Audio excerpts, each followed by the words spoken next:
नमस्कार, news express देख रहे हैं आप। आपके साथ मैं हूं खुशबू राय।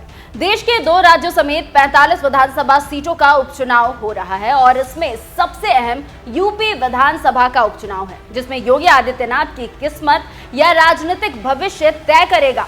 देखिए एक खास रिपोर्ट।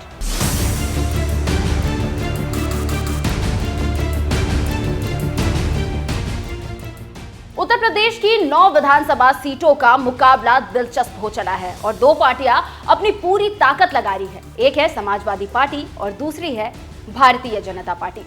कुछ विश्लेषकों की माने तो ये उपचुनाव योगी आदित्यनाथ का भविष्य तय करेगा, इसलिए योगी आदित्यनाथ ध्रुवीकरण का गेम खेल रहे हैं ताकि कुर्सी बची रहे, वरना दिल्ली की नजर योगी की कुर्सी पर है।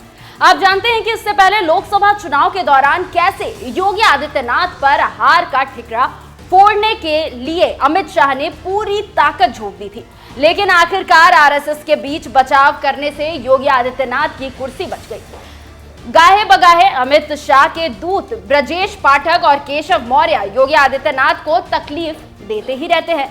अब उसी कड़ी में कहा जा रहा है कि 9 सीटों पर हो रहे उपचुनाव योगी का भविष्य तय करेंगे, जबकि आप भी जानते हैं कि किसी सरकार के गिरने का सबब उपचुनाव नहीं हो सकता, लेकिन योगी के साथ दिल्ली का रिश्ता कुछ टेढ़ा है। ऐसे में कहा जा रहा है कि दिल्ली की नजर लखनऊ पर बनी हुई है। ऐसे में योगी ने अपनी पूरी ताकत झोंक रखी है। न्यूज 24 के रिपोर्टर राजीव रंजन कहते हैं कि योगी की तकदीर के लिए, योगी आदित्यनाथ के भविष्य के लिए, उनके आगे के सफर के लिए ये विधानसभा उपचुनाव काफी अहम है।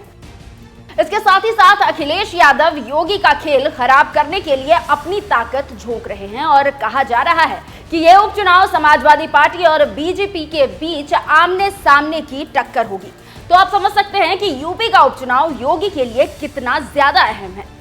यहाँ पर आपको जानकारी ये भी देते चले कि यूपी में 9 सीटों पर होने वाले विधानसभा उपचुनाव को लेकर बीजेपी बदली हुई रणनीति के साथ काम कर रही है। पार्टी की ओर से मतदाताओं को रिझाने के लिए नए मंत्र का प्रयोग किया जा रहा है।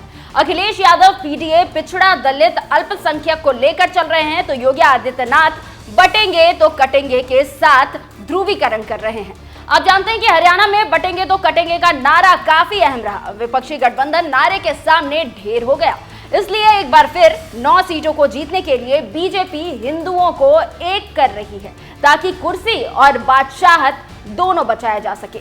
जिस हरियाणा को कांग्रेस ने परिवारवाद के, भ्रष्टाचार के गर्त में डुबोने का काम किया था, चाहे कांग्रेस रही हो, चाहे इनलो रही हो, और चाहे वह दिल्ली के अंदर झाड़ू लगाने वाली पार्टी हो। याद रखना, बहुजन समाज पार्टी के हाथी का पेट इतना बड़ा है वो कभी भरता नहीं है, कभी नहीं भरने वाला है। वो वोट खराब हो जाएगा, याद रखना। और मैं यही कहने के लिए आज आपके पास आया हूं, बहनों और भाइयों, कोई ऐसी गलती मत कर देना कि जो आपस में बंटे। याद रखना, बटे तो कटे, ये कभी नहीं होने देना है। और एक कांग्रेस का जो हाथ है ना, ये अभी हालात को और बिगाड़ने के लिए आया है। कांग्रेस का हाथ बिगाड़ेगा हालात, और विकास की जो रफ्तार है, नायब सिंह सैनी की सरकार को लाने के लिए यह आवश्यक है। यह नायब सिंह सैनी की सरकार इस विकास की रफ्तार को स्पीड अप करने के लिए आवश्यक है। तो सुन लिया आपने कैसे बीजेपी और आरएसएस एक साथ मिलकर अपनी ताकत को झोंक चुके हैं और कैसे एक एक वोट पर नजर जमाए हुए हैं। अब देखना होगा कि आगे क्या होता है और जीत किसकी होती है।